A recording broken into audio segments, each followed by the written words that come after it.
মিরপুরের উইকেট মানসম্মত নয়, এমন উইকেটে খেলে বিশ্বকাপের জন্য প্রস্তুতি নেওয়া সম্ভব নয়। কথাটি বাংলাদেশ পাকিস্তান সিরিজের প্রথম ম্যাচ হারার পর বলেছিলেন পাকিস্তান কোচ মাইক হেসন।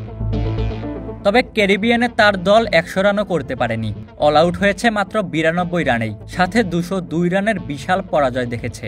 আর এতে চটেছেন পাকিস্তানের সাবেক ক্রিকেটাররা, করছেন সমালোচনা। এবার তাতে যুক্ত হলেন পাকিস্তানের সাবেক পেসার শোয়েব আখতার। হেসনের ওয়ানডে কোচ হওয়ার যোগ্যতা আছে কিনা এটা নিয়েই প্রশ্ন তুলেছেন রয়্যালপিন্ডি এক্সপ্রেস। উইন্ডিজের বিপক্ষে তৃতীয় ওয়ানডেতে ২৯৫ রান তাড়া করতে নেমে এমন ব্যাটিং ধস দেখেছে পাকিস্তান।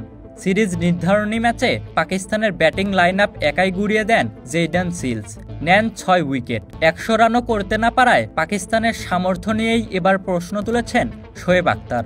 তিনি মনে করেন পেস সহায়ক কন্ডিশনে খেলতে নামলেই ধরা পড়ে যাচ্ছে দলের আসল রূপ।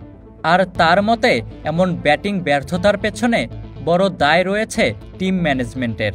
শোয়েবের সমালোচনার কেন্দ্রে ছিলেন কোচ হেসনও। এই কিউই কোচের অধীনে দলটি ওয়ানডেতে কাঙ্ক্ষিত ফল পাচ্ছে না, এমনটাই মনে করেন এই বোলার। মাইক হেসন একজন ভালো টি-20 কোচ, কিন্তু ওয়ানডেতে তার কি কোয়ালিটি আছে আমি জানি না। এই সংস্করণে মানসম্পন্ন খেলোয়াড়দের না খেলালে এটাই ঘটবে। ওয়ালটন এখন দেশের সীমানা পেরিয়ে পৌঁছে গিয়েছে ৫০টিরও বেশি দেশে। ওয়ালটন, ঘরে ঘরে বিশ্বজুড়ে। টি-20 সিরিজ জয়ের পরও ওয়ানডে সিরিজে এমন হারের পর পাকিস্তান শিবিরে শুরু হয়েছে বিশ্লেষণ। কারণ এই ম্যাচে পাকিস্তানের ব্যাটাররা ৩০ ওভারও টিকতে পারেনি, কেউই 50-র কাছাকাছিও যেতে পারেনি।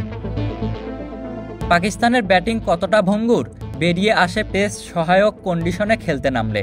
শোয়েব তাই অস্ট্রেলিয়ার তারকা ২ পেসার প্যাট কামিন্স ও মিচেল স্টার্ককে টেনে পাকিস্তানের ব্যাটিং নিয়ে কটাক্ষ করেন।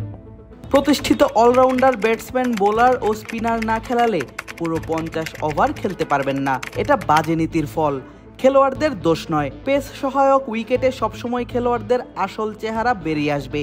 তাদের শুকরিয়া করা উচিত যে প্যাট কামিন্স ও মিচেল স্টার্ক সেখানে ওয়েস্ট ইন্ডিজ দলে ছিল না। যখন এমন কন্ডিশনে খেলা হবে আমাদের খেলোয়াড়দের খোলস ভেঙে যাবে।